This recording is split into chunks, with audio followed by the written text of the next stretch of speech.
algo externo al hogar. Sí, lo que se hace allá afuera, Sí. y que lo comandaba seguramente algún varón, dotado de alguna fuerza física mayor a la de otros, y el liderazgo del hogar, el liderazgo del sitio común. El hogar es el fuego, alrededor del fuego, la cueva, el territorio que correspondería y corresponde a la mujer. Entonces, entre esos dos liderazgos naturales, empezó al Dios concederle un género determinado. Claro, para la guerra, para el ataque, bueno, fue fácil pensar que fueran dioses varones. Para la agricultura, que fue inventada y creada por la mujer, pues había diosas. Para la inteligencia, para el amor, pues las diosas eran mujeres.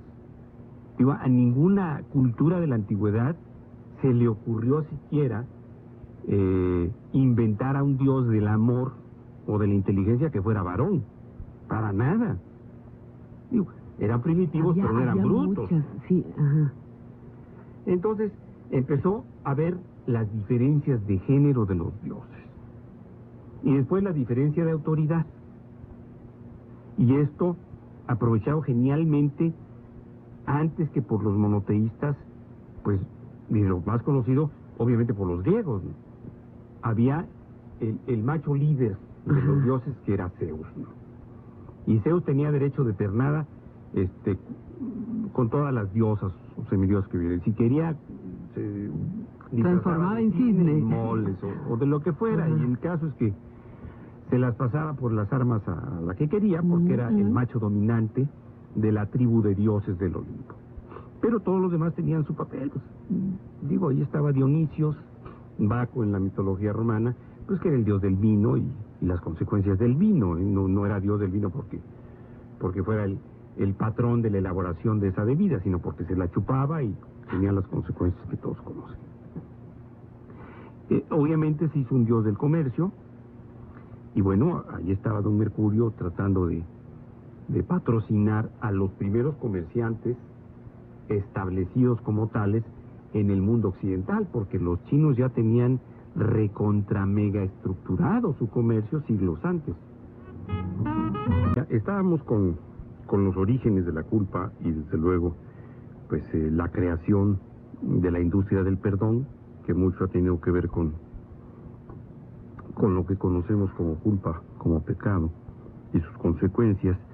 Y estábamos revisando al clan, a la tribu, al grupo. Y fíjate que empieza después de la división genérica de los dioses y sus consecuencias, y después de las jerarquías, y desde luego cuando el hombre empieza a necesitar hacer de la creencia en Dios algo productivo. Porque bueno, imagínate, el dios de la lluvia, pues en la época en que tiene que llover, necesariamente, en época de lluvias, pues el dios de la lluvia no servía para nada, y me imagino que le han de haber dicho, ya párale, como le decimos aquí, Abel Quesada lo traducía maravillosamente con sus dibujos, ya basta Tlaloc, ya compádecete de nosotros, Tlaloc. O los judeocristianos, cuando menos en México, dicen, y San Isidro Labrador, quita el agua y pone el sol. Entonces, que llueva, que llueva. Los dioses dejaban de ser productivos en la época en que no se les necesitaba. San Isidro Labrador, Tlaloc o cualquier dios de la lluvia, pues entre agosto entre junio y octubre, pues, ¿quién se iba a ocupar de él, verdad? Entonces no ingresaban los elementos que nutren, desde luego, a los dioses y a los jerarcas y a los ministros de esos dioses, pues que siempre es dinero o especie, no se nutren de espíritu, ¿no? Las indulgencias plenarias no sé qué consistan, o las bondades y los dones, pero lo que sí es muy importante es que tanto los dioses en todas las épocas como sus sacerdotes pues, se nutren de dinero o de comida que cuesta dinero. En fin, entonces, los seres humanos, en su principio, animales superiores, pues empezaron a comportarse como tales, y si ustedes observan estos documentales extraordinarios de cualquier canal no comercial de la televisión, y ha visto cómo funcionan los grupos, volvemos, de chimpancés, orangutanes o gorilas, o bien de algunos otros vertebrados, pues las jerarquías de los machos y las hembras dominantes. En los caballos, por ejemplo, hay hembras dominantes, y funcionan, bueno, sancionando o eliminando a aquellos componentes del grupo, de la manada, del clan, que no sirven o que no funcionan. Alguien que esté lastimado, con una pata quebrada, una herida.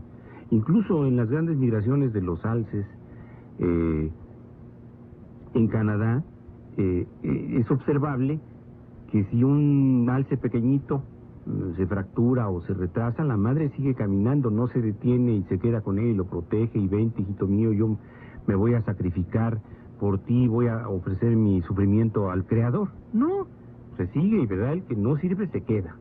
Un poco lo copian los griegos, no precisamente los atenienses, sino los espartanos, y los espartanos llevaban a la roca Tarpeya lo mismo a los traidores y a los mutilados o a los discapacitados, y vámonos, ¿verdad?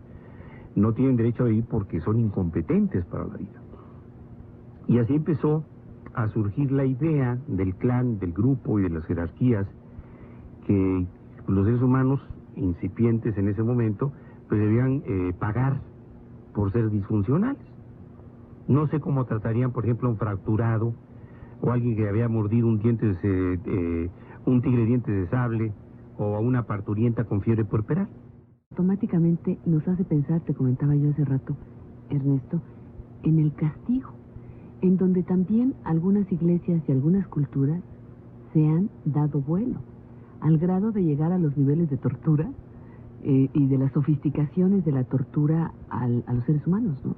Tortura real. Y hasta el asesinato. Bueno, lo que está viviendo Salman Rushdie, amenazado de muerte por el Islam, bueno, es un pequeño ejemplo. Pero... bueno, de tortura evidente. Sí, pero para allá vamos. Castigo. Si los animales abandonan al animal defectuoso, herido, mutilado, si las hembras rechazan al macho débil o al macho viejo, si el mismo clan desplaza al macho dominante caduco, bueno, ¿qué significa?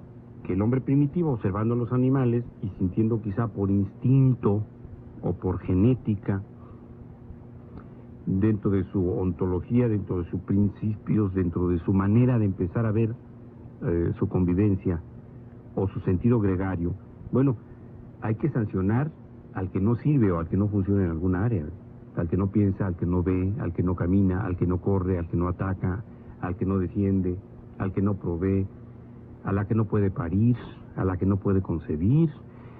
Imagínate tú que entonces empieza a ver la existencia de los defectos, la diferencia entre el que sí tiene y el que sí puede con el que no tiene o no puede, y después con el que no quiere, aunque pueda, que empieza esto a marginar a aquellos que no le funcionaban prácticamente al clan o a la tribu, y nos vamos a hacerlos a un lado.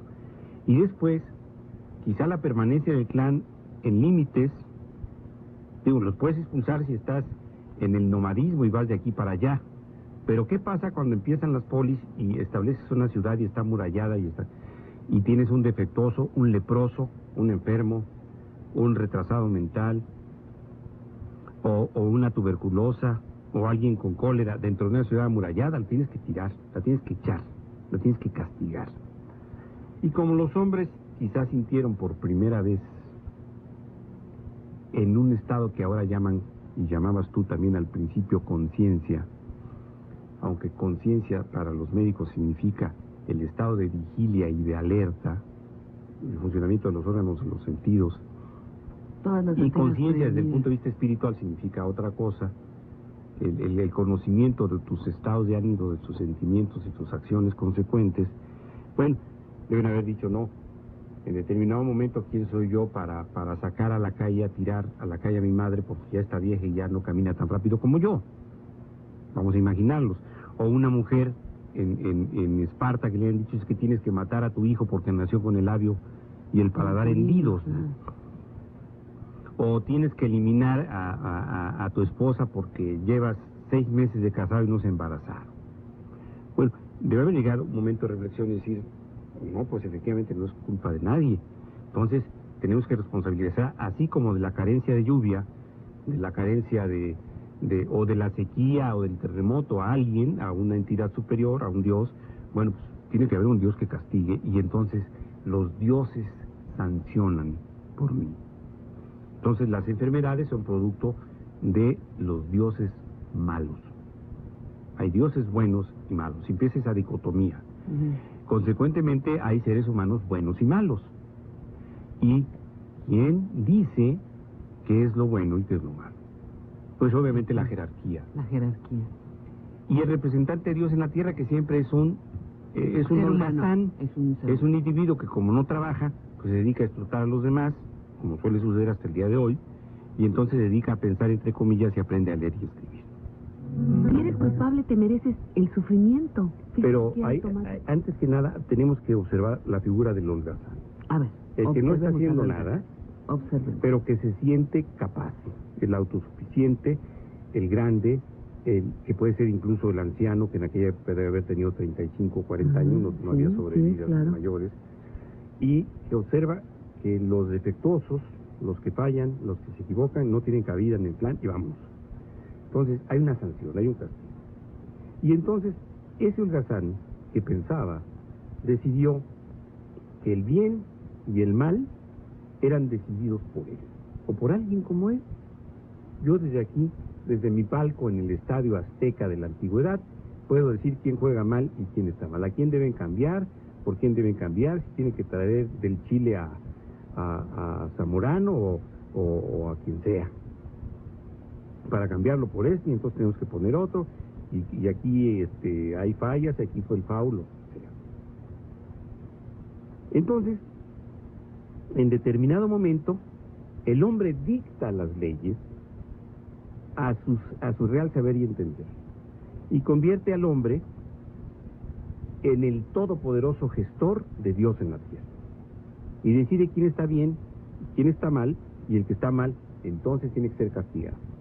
Y él, como el gestor de Dios en la tierra, tiene en sus manos la verdad, tiene en sus manos el castigo y tiene en sus manos el perdón.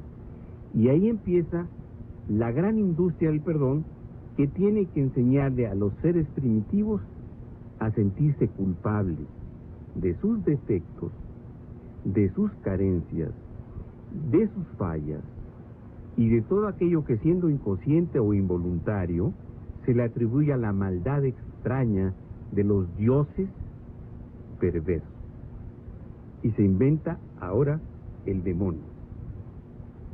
Por eso los chamanes aún hoy en día, incluso en algo que no escogiste como una enfermedad, tienen que tratar de sacar el mal de ti.